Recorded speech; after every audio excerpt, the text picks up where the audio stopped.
بسم الله الرحمن الرحيم. الحمد لله رب العالمين، الصلاة والسلام على حبيبنا محمد وعلى آله وصحبه أجمعين.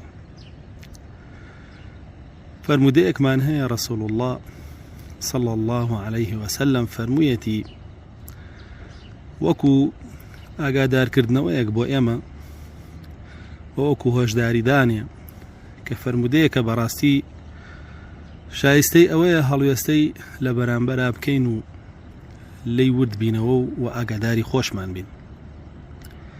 فەرمودەکە لە صحیحی ابن حیبانە هاتووە و لە سونەن و مەسانیدەکانی تریشە هاتووە. ئێمەش زۆرجار باسمان کردووە کە رسول الله صلى الله عليه وسلم فرمي: لتنقضن عرى الإسلام عروة عروة، كلما نقضت عروة تشبث الناس بالتي تليها.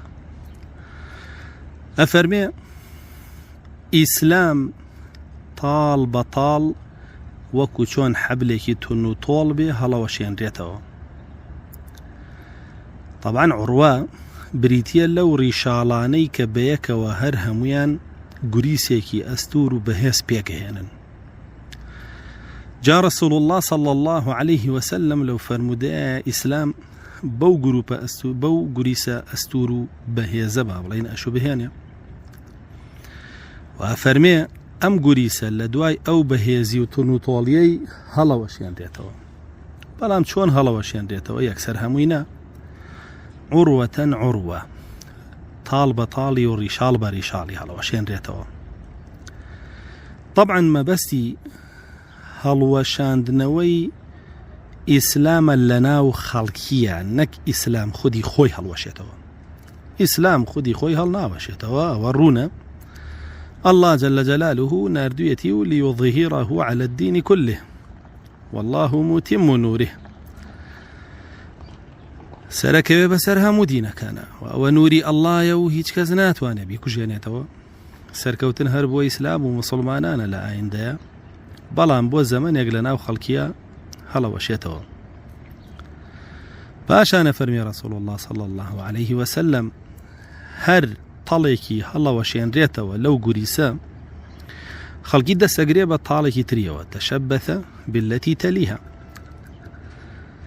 و دیاریەکە یەکەم تاڵیشیان کە هەڵەوەشێنرێتەوە کامەیە و ئاخر تاڵیان کامەیە. جا ئیتر ئێستا لێرەوە فەرمودەکە گرنگە لێی ورد بینەوە و بزانین باسی چی ئەکا و مەبەستی چییە و ئێمە ئێستا لەکوێی ئەم فەرمودەیەین. ئەفەرمێ ئولاهن الحکم، یەکەمین تاڵی ئەو گوریسی ئیسلامەتیە کە هەڵەوەشێنرێتەوە لە ناو مسڵمانانە بریتیە لە حکمی ئیسلام. حکمی ئیسلام ناهێڵرێ. ئەوەش ئاماژەیە بۆ فەرمودەیەکی تری رسول الله صلى الله عليه وسلم کە باسی نبووەت ئەکا و دواتر خلافەت، دواتریش ملکی عەضاض و دواتریش ملکی جەبری و دواتر خلافەت على منهاج النبوة. پێنج قۆناغەکەی کە ئەم ئومەتە پیاەتی ئەپەڕێ و کە ئێمە ئێستا لە قۆناغی چوارەماین و نزیک بووینەتەوە لە پێنجەم.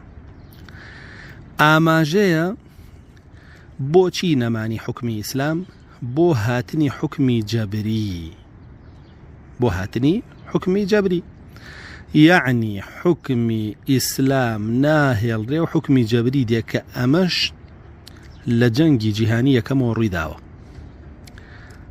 لە جەنگی جیهانی یەکەمەوە بە تەواوی حکمی ئیسلام لەسەر زەوی لابراوە، حکمی غەیری ئیسلام هێنراوە پەیڕەوە کرێ لە ناو مسڵمانان و غەیری مسڵمانانیشا لەلایەن یەهود و نەسارا و داڕێژراوە و براکانی تریان لە میلە لە کوفریەکان پشگیریانەکەن بۆ جێبەجێکردنی.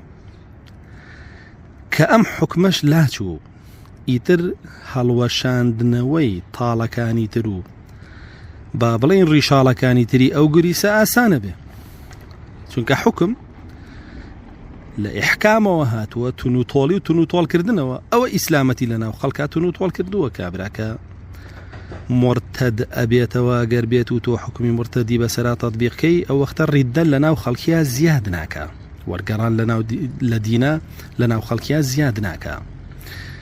کابرا کە دزی کردووە دەسی و بڕیت زی نامێنێ، زینای کردووە ڕەجم و جەڵدە کرد زینا نامێنێ، دایان پیسی نامێنێ. بۆیە کە ئەم حکمانە هەڵگیران ئیتر وردە وردە تاڵەکانی تر هەمووی هەڵەوەشێنرێتەوە. بۆیە ئەوە بوو کە کوفری عالەمی حکمی ئیسلامی لابرد، هەستا دووەمین تاڵی هەڵوەشانەوە بە دوایە کە یەکڕیزی مسلمانان بوو. بۆیە کردنی بە دەوڵەت کردنی بە حیزب کردنی بە نەتەوە کردنی بە گروپ. دووە ئەو خەڵکانێک هەستان بە جیهادکردن، هەستا جیهادیشی لەو خەڵکە کردە تیرۆر و بۆ شێوەیە شەریعەی جیهادیش ئەو حەبلەشی بە شێوەیەکی با بڵێن جوزئی نەکولی هەڵوەشانەوە ئیگنا مجاهید تا ڕۆژی قیامەت هەرمێنێ. ئەنجا دووە ئەو هات خانەوادەی مسلمانانی هەڵوەشانەوە لە ڕێی پەیمانی سیدا و ئەو بابەتانەوە مە هەمووی تاڵەکانە.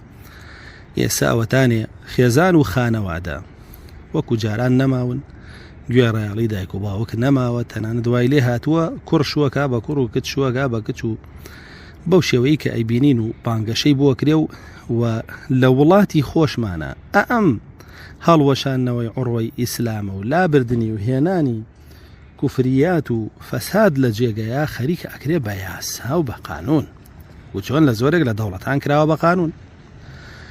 بۆیە ئەفەرمێ ڕەسوڵ الله صلی الله عليه وسلم حکومەکە هەڵەوەشێنرێتەوە، خەڵکی ئەڵێ با عوڕوەیەکی تر بگرین دەسەگرن بە یەکڕیزیەوە، یەکڕیزیەکە هەڵەوەشێنرێتەوە با دەستگرین بە جیهادەوە بۆی هەمووی بگەڕینەوە، جیهادەکەیان بۆ هەڵەوەشێنەوە با دەست بگرین بە ئەخلاق و ڕەوشت و کلتورمانەوە، ئەوەشیان بۆ هەڵەوەشێنەوە با دەستگرین بە خێزان و خانەوادە و ماڵمانەوە، ئەوەشیان بۆ هەڵەوەشێنەوە با دەستگرین بە ئەمر بە معروف نەهی لە مونکەرەوە، لەوێشەوە ئەڵێن کورە دەستگرە بە کڵاوەکی خۆتەوە خەڵک ئازادە و ئەوەشیان بۆ هەڵەوەشێنەوە حتا کوێ ئەڕوا فەرمێ و ئاخیڕوهن الصەلاة کۆ تادانە ڕیشاڵی دینەکە نوێژە کە ئەویش هەڵەوەشێنەوە لە ناو خەڵکە. جا ئەگەر دیقەت بن لە هەموو هەڵوەشانەوەکانی ئەم ڕیشاڵانەیە و ئەم تەڵانەیە کە هەڵوەشێنراوەتەوە مەلای دین فرۆش و دەجال و کەذاب لەگەڵ کوفری عالەمیان بووە، سوبحان الله لەم نوێژەشا لەگەڵیان نابن.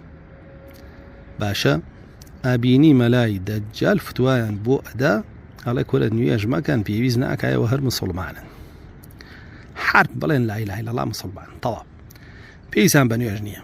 بۆیە سەیرەکەی ئێستا بەو شێوە نوێژ نەکردنەکەش ئاسایی بۆ ئەویش هەڵوەشێنراوەتەوە لە ناو خەڵکیە.